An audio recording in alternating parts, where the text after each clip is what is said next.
Managing multiple clients or large websites? Automate your SEO with Ally AI. Start your free trial now. Taylor Swift is a link builder. There were rumors that she would get engaged. Our client said, let's give them a free wedding venue. And then we got them 50 links. That's digital PR. Wix Studio, one end-to-end web creation platform for your agency to deliver exceptional work with absolute efficiency.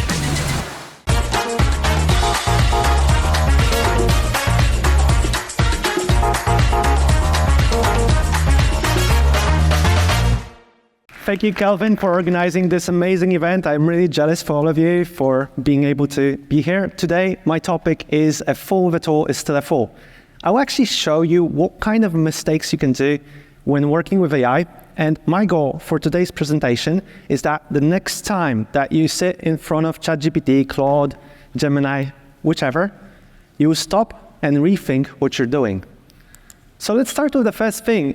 Just last week, when I was preparing my presentation, I did my own test. AI versus human, machine versus human, to see which one is better. So I had to find a brilliant humans. The best way to find it is to find a person that always has an answer to everything, and definitely that were my children. So 8-year and 9-year-old, I had my champion. I had to find a task that I will give them, something extremely hard to do. So I gave them this one. How many R's has the word strawberry? Spoiler alert, my kids nailed it. Hopefully by now, all of you also have a rough answer for this one, but let's see what the other side actually did. So this conversation is just like a sneak peek into the conversation. It went along a lot longer. So as you can see, I couldn't convince AI to tell me how many letters R's are in the word strawberry. Great. Humans versus AI, 1-0. But I'm not telling you that because AI is stupid. I'm showing you that to rethink what you're doing, because if you know where to hit your opponent, you'll win, because you know the weaknesses that it has. And you know what's the biggest problem with AI out there? The biggest problem is that it always answers. No matter if it knows the answer or if it doesn't, it will always give you an answer. And this is actually a big problem. So we're all in love with Gemini, Claude, GPT-4, Perplexity. They're my best friends. I'm talking to them every single day. But one thing that I want you to remember is to never ever turn off your brain when you're using them. I specialize in AI writing, so I'll talk more here in this specific niche. Google says content needs to be helpful when most AI content is just spam and fluff. If you go to LinkedIn, you will see all the time the same thing. AI content is fluff, it will never compete with humans, it's empty, and so on. Do I agree with that? Having an AI tool that writes text? Yes, I do. Because most AI tools that I see, they're just a front end to ChatGPT, and they actually create fluff. When it comes to Google, in my opinion, and you can quote me on that, the approach of Google didn't change for the last 2 decades.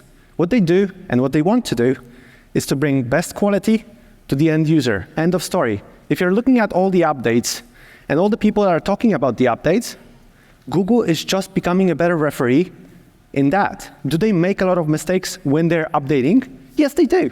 Can we predict the mistakes? No, we can't. But we can predict the goal that they have. So helpful content. So that's why I'm a big fan of something that I call CyborgMethod. A human working with AI. We can actually combine our superpowers together to deliver something that is outperforming something that would be created either by AI or a human. Because we as humans, we do have superpowers. We have experience, we talk to other people, we talk to customers, product team, and we have our opinions. That's why Reddit blew up in the last couple of months. And AI can go through vast amounts of text, can draw conclusions, combine these two, and get the quality that you want. It doesn't matter if it's AI writing or something else. Combine these two. So I decided to talk to as many people as possible to get the whole, what do they do to actually use AI at their work. Many of you probably talked to me, and thank you for that, because I got so much information from you that helped me out to be better. But what I also saw is multiple mistakes that people did in the process of using AI. And this is what I want to focus here today, to show you some kind of concepts, high-level even concepts, of how people approach it in a just wrong way. So my first mistake that I would like to focus on, AI already knows everything. If you go to LinkedIn right now, you'll probably see a carousel with my 10 best prompts for X or Y. And to be honest, most of them are freeliners that are talking about how to ask AI for something. And the problem with that is it's not about the ask. It's about the whole thing, what context you will provide, how much information you will give so AI knows what to work with. So simple prompts don't work. When you're asking like a simple question, write me an outline for keyword X, topic Y, or write me an article using this outline that I just wrote, you'll create fluff. You have to do your research. You have to do legwork. You have to add the information that AI needs to make a decision to provide information that you want. But that leads me to the second thing that is very, very tempting. So let's use AI for scraping. So let's provide it a URL, and let's see what it does. Like, it will bring me back the information that I want, so I don't need to go there. I don't need to do that. And that's really a dangerous thing, because AI is not a scraping tool. If you want to do scraping, scraping is a very precise thing, mathematical. You use proxies. I can talk about it like probably for hours, but it doesn't matter. It actually delivers you exactly the context that you need. AI is too creative to do that, not even talking about like going to the page, rendering page, and so on. So don't use AI as a scraping tool. Definitely don't provide URL to go and ask AI like to go there, because probably it will either not do it or it will have problems with scraping. It's with auditing, finding specific things, extracting outlines, whatever you say. Try it, check it out like yourself, if it will do good things or not. Probably it will make a lot of mistakes. So use some of these tools. I'm not an affiliate to them. I just like them. I saw a lot of AI scraping tools right now which are popping up. Even the best ones that I saw are using beautiful Zoop Python library underneath to actually get the results. They're just using AI to get the context and pull information from the context. So my third mistake that I see, people use GPT-4o as a search engine. Let's be honest, it's not a search engine. If you go to Perplexity, I would assume, okay, agreed, it's a search engine. But the problem with Perplexity is that it can't do the things that GPT-4o can.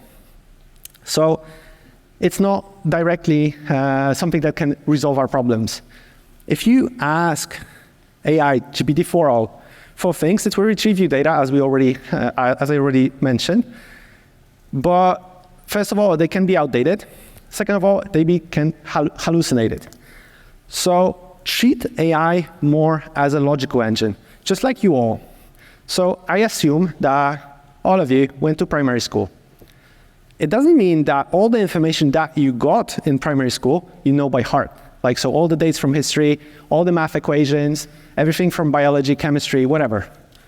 But you know how to resolve it. Like, you know where to find the answers really quickly because you get a hold of the topic. And AI is more or less the same way. Not a search engine, a logical engine that can drive conclusions from the things that you're doing. And treat it this way. Like, when you think about it, whatever you do, like when you think about it this way, it will help you out with the next time that you use it. So my fourth mistake that I see, I don't know if it comes from laziness, but we think that AI will think for us.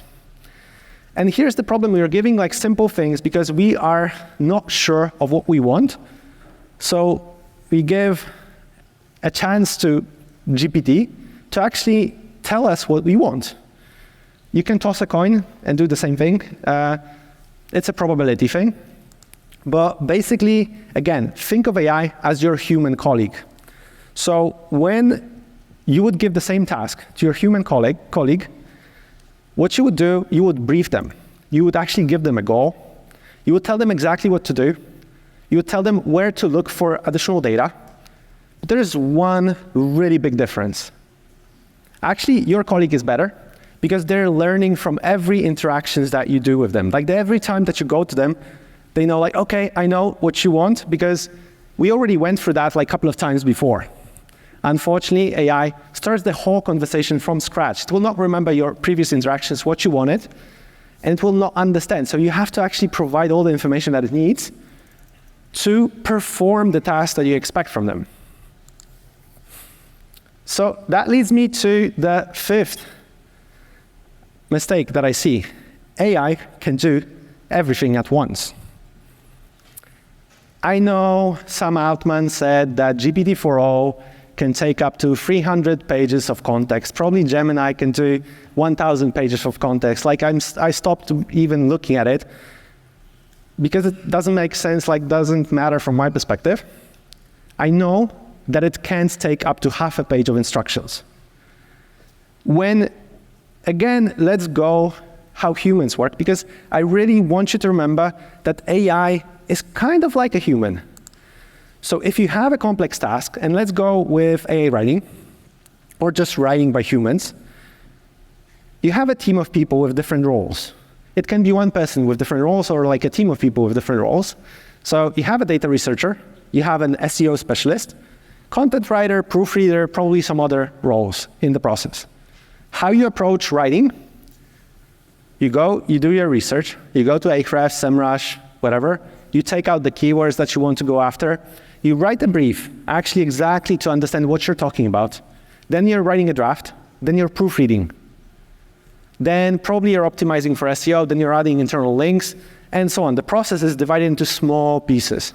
But when you work with AI, you assume that AI can do everything at once. So how I approach it, I use multiple AI agents that have different objectives and mimic exactly the way humans work and do the same task. Divide it into small pieces. Remember, if you want to eat an elephant, eat them in pieces. Give different objectives in different scenarios or different process, so it can actually perform the task that you want. It can do things that you as humans can do. Now we can come back to the initial thing that I was talking about. AI-generated content is shallow, empty, and repetitive.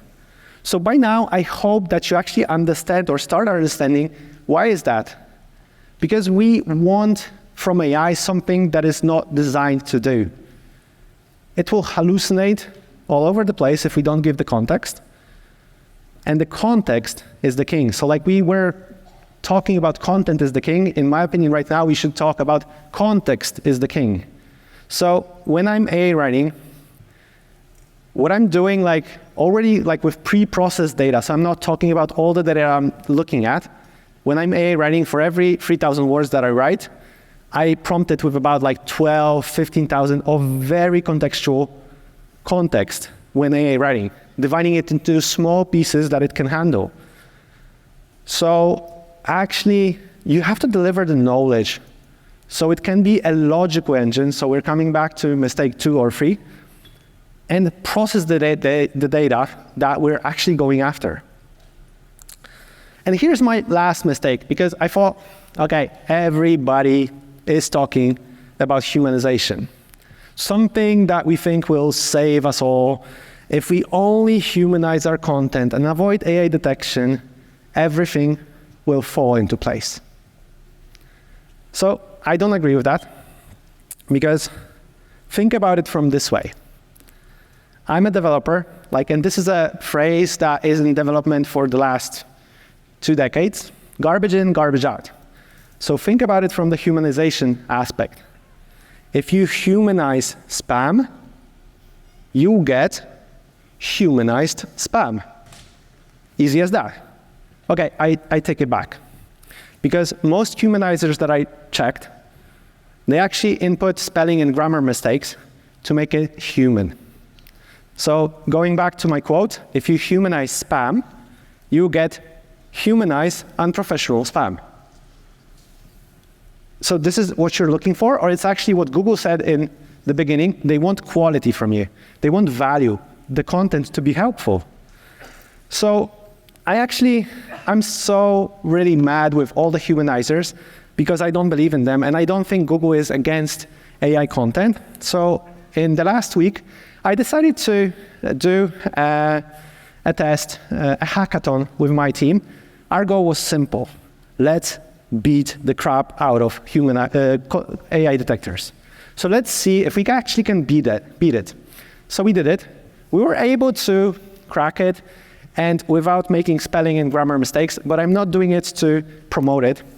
I want to show you one thing, because I went to a couple of SEO forums, and I posted it saying, look, I really hate AI detectors. I built my own GPT that is free to use, no registration and so on. Can you help me out to make it better? Like, do you see any others that you think are doing better job? And one of the answers took my attention. It was John Miller or somebody that pretended to be John Miller, but I don't care. If John is here, please tell me if it was you or not. But this person said 2 words pretending to be John Miller. But why? And I couldn't agree with it more, because my goal was super simple. I wanted to beat AI detectors. I wanted to prove that I can do it using AI without much sweat. But actually, Google doesn't care about it. If you humanize it, it will not make any difference. If it makes you feel better, if it's your employer that is asking you for humanizing, so to avoid AI detection, just do it. I don't care. But don't think about it that it's a SEO technique that will help you out. So, and that would be all from my side. If you have any questions, I'll be here for the next 2 days. Thank you very much for your attention. Have fun with all the things that you will learn here, and find at least one thing on the whole event that you'll be able to implement next Monday. Thanks a lot. Cheers.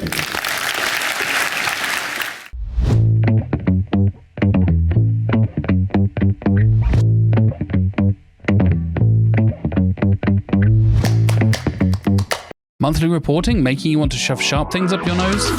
Try Dragon Metrics, the all-in-one SEO software with mind-blowing reporting tools.